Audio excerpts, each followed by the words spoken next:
Hey there. Welcome to Quick Tips. Stash Wyslouch here. Thank you for your patronage. Today I want to talk about the following. Position shifting. Today's a technique video. A technique, a maneuver to get from one part of the guitar neck to the other. What's position shifting? Going from one position or zone of the guitar to another position, zone of the guitar. Let me demonstrate it first. A G major scale without position shifting.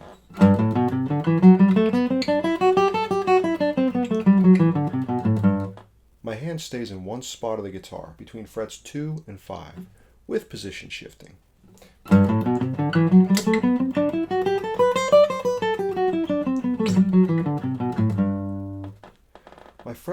My hand goes from the zone frets 2 to 5 to frets 7 to 10. With one position, I was only able to play 2 octaves worth of notes.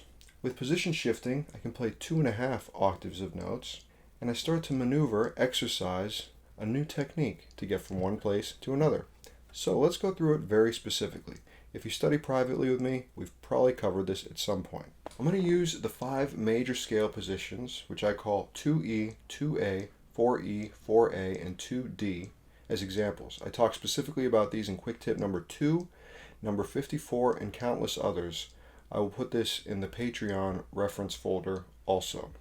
So let's take our position 2E in the key of G, where we start with our second finger on the low E string, this one.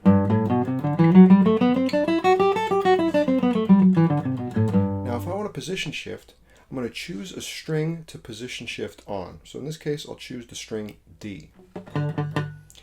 I go to the end of the D string in my first position, 2E,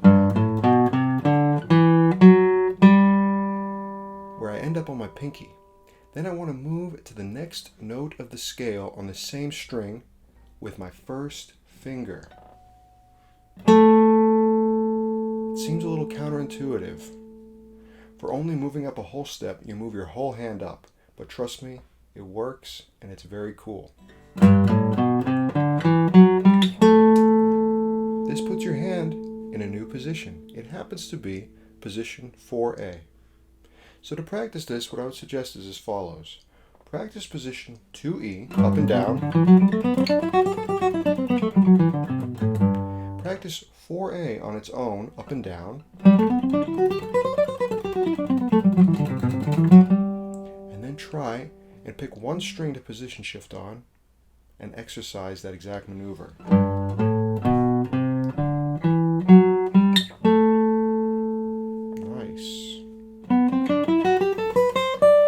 Make that big jump of your hand to sound as smooth as possible. So if you had your eyes closed, you almost wouldn't be able to tell.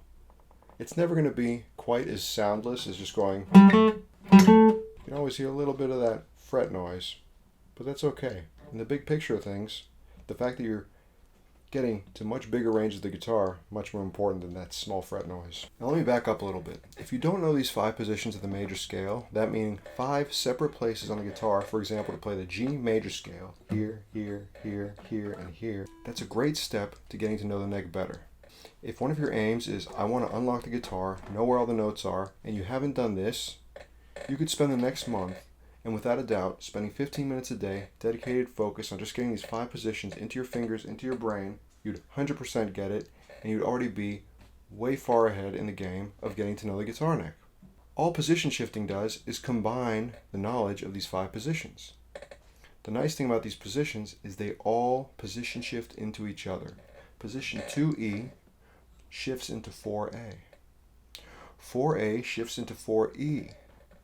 4E shifts into 2D, and 2D shifts into 2A. 2A shifts back into 2E.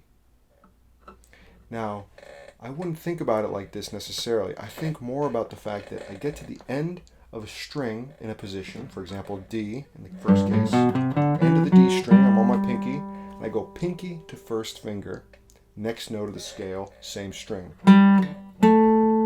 Nice. So we could actually generalize it like this. When you position shift, you usually go from your pinky to your first finger, up a note in the scale.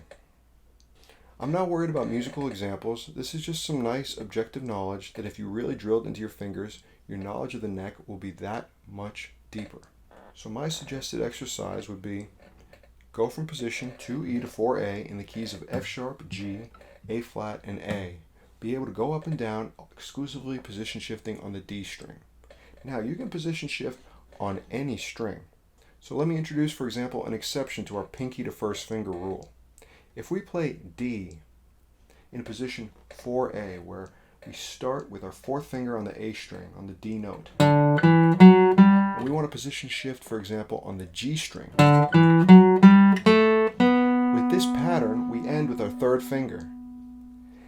4A goes into 4E, so I go to the next note, in this case with my first finger, third finger to first finger, and boom, I'm in position 4E.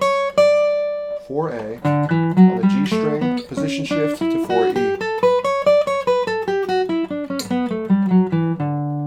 Now, of course, once you know how to position shift, the general technique, things like 3-octave scales on the guitar become much more attainable, because you can position shift here from 2E to 4A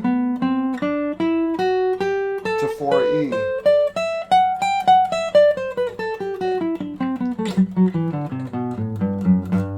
This is how cello players get around their gigantically scaled instruments, bass players, classical guitar players. It's a wonderful technique. It's not the only way to get up and down. In another video, I'm going to talk about position blending as opposed to position shifting.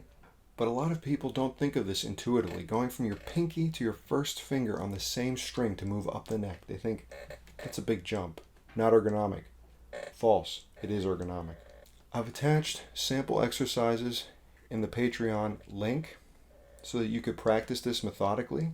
Of course, this being a tedious scale exercise, the best way to attack it is usually to have a teacher who will keep you accountable. I still am accepting students, so please send me an email if you'd like to set up some private lessons. This has been Quick Tip number 57. Thanks so much for being a patron, and we'll see you in 2 weeks.